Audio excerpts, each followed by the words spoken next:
India దగ్గర వ్యూహాత్మక చమురు నిల్వలు ఎన్ని ఉన్నాయి? దశాబ్దం క్రితం ఎన్ని ఉన్నాయి? ఇప్పుడు ఎలా ఉన్నాయి? పశ్చిమాసియా యుద్ధంతోనైనా భవిష్యత్తు ప్రణాళికలు భారత పాలకులు రచిస్తారా?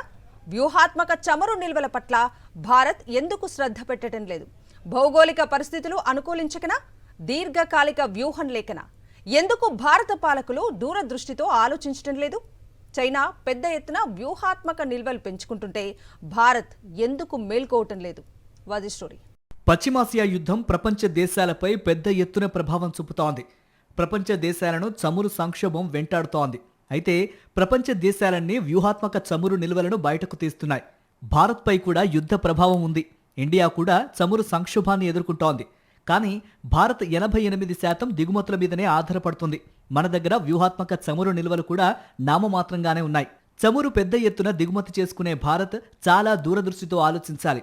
చమురు వినియోగంలోనే భారత్ ప్రపంచంలోనే 3వ స్థానంలో ఉంది. మరి ఇంత పెద్ద ఎత్తున చమురు వినియోగం ఉన్న మన దేశంలో వ్యూహాత్మక చమురు నిల్వలు కూడా అధికంగా ఉండాలి. కానీ దశాబ్దం క్రితం భారత్ దగ్గర ఎన్ని వ్యూహాత్మక నిల్వలున్నాయో ఇప్పుడు అన్నీ ఉన్నాయి.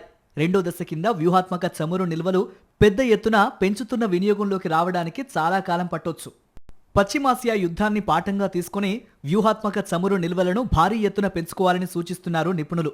దశాబ్దం క్రితం భారత్ దగ్గర 53.3 లక్షల టన్నులు అంటే 3.9 కోట్ల బ్యారెల చమురు నిల్వలుంటే ఇప్పుడు అంతే ఉంది. ఇక రోజువారీ వినియోగ నిల్వలు 2.5 కోట్ల బ్యారెలుండవచ్చు.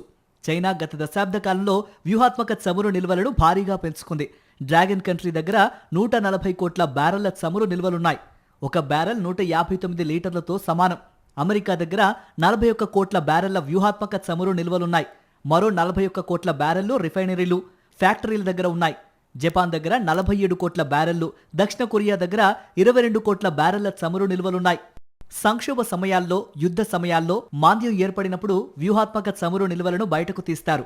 భూమికి 100 మీటర్ల లోతులో చమురును నిల్వ చేస్తారు. ప్రస్తుతం విశాఖపట్నంలో 13.3 లక్షల టన్నులు, మంగళూరులో 15 లక్షల టన్నులు, పాడూరులో 25 లక్షల టన్నుల ముడి చమురును నిల్వ చేయొచ్చు.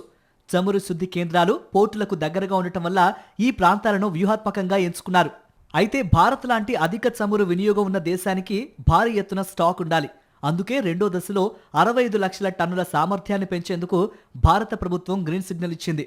ఒడిశాలోని చండీఖోడ్లో 40 లక్షల టన్నులతో పాటు పాడూరులో అదనంగా 25 లక్షల టన్నులతో మరో నిల్వ కేంద్రాన్ని ఏర్పాటు చేస్తున్నారు. ఇవి పూర్తయితే భారత్ చమురు నిల్వల సామర్థ్యం 1.18 కోట్ల టన్నులకు చేరుకుంటుంది. అయినా ఇవి చాలా అంటే చాలా తక్కువనే చెప్పాలి. భారత్ దగ్గర ఉన్న ప్రస్తుత వ్యూహాత్మక చమురు నిల్వలు 9.5 రోజులకు సరిపోతాయి.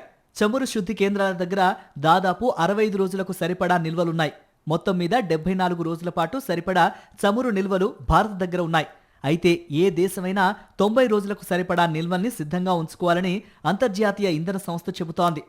భారత ప్రభుత్వం ఇప్పటికైనా పెద్ద ఎత్తున వ్యూహాత్మక చమురు నిల్వలపై దృష్టి పెట్టాలి. భారత్ లాంటి అధిక చమురు వినియోగం ఉన్న దేశం దగ్గర వ్యూహాత్మక చమురు నిల్వలు భారీ ఎత్తున ఉండాలి. వచ్చే దశాబ్ద కాలంలో భారత్ తన వ్యూహాత్మక చమురు నిల్వలను కనీసం 5 కోట్ల టన్నులకు చేర్చుకోవాలి. వ్యూహాత్మక చమురు నిల్వలపై భారత్ పెద్ద ఎత్తున పెట్టుబడులు పెట్టాల్సిన అవసరం ఉందని నిపుణులు చెబుతున్నారు.